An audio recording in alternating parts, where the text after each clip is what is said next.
శ్రీశైల క్షేత్ర పాలకుడైన శ్రీ బైలు వీరభద్ర స్వామివారి ప్రాంగణం నుంచి ఈ వీడియోని మనం మొదలు పెడదాం. ఇంతకుముందే కుండపోతుగా వర్షం పడి వెలిసిన తర్వాత మేఘాల చాటు నుంచి బయటకొస్తున్న సూర్యభగవానుడి సూర్యకిరణాలు స్వామివారి మీద ఏ విధంగా పడుతున్నాయో చూడండి. శ్రీ బైలు వీరభద్ర స్వామిని మీరు కూడా దర్శించుకుని మనస్ఫూర్తిగా నమస్కారం చేసుకోండి. గత 2 రోజులుగా శ్రీశైలంలో వర్షాలు పడుతూనే ఉన్నాయి. హఠాత్ వర్షాల కారణంగా శ్రీశైలానికి స్వామి అమ్మవార్ల దర్శనం కోసం వచ్చిన భక్తులు కాస్త ఇబ్బంది పడ్డారు. అయినప్పటికీ గత వారం 10 రోజులుగా విపరీతంగా కాస్తున్న ఎండలకు ఈ వర్షం కాస్త ఊరటనిచ్చిందనే చెప్పాలి.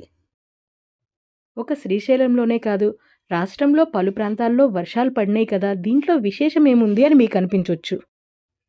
మిగతా ప్రాంతాల్లో వర్షం పడినా పడకపోయినా శ్రీశైలంలో మాత్రం ఈ సమయానికి, అంటే ప్రతి సంవత్సరం కూడా ఇదే సమయానికి వర్షం పడటం అనేది ఆనవాయితీగా వస్తున్న ఆచారం. ఇదే మానవాయితీ అనుకుంటున్నారా? చెప్తాను వినండి, భలే అద్భుతంగా అనిపిస్తుంది. కార్తీక మాసం తర్వాత కాస్త భక్తులు పలచబడతారు. ఆ తర్వాత శివరాత్రి మొదలుకొని ఉగాది వరకు కూడా అదే భక్తుల రద్దీ తిరిగి ప్రారంభమవుతుంది.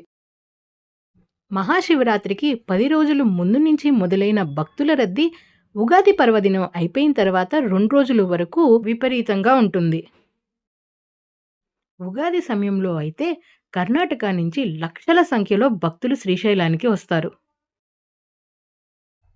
అన్ని లక్షల మంది ఒకే రోజు ఒక చోట ఉన్నారు అనంటే ఆ ప్రదేశం ఎంతో కొంత పొల్యూట్ అవి తీరుతుంది కదా.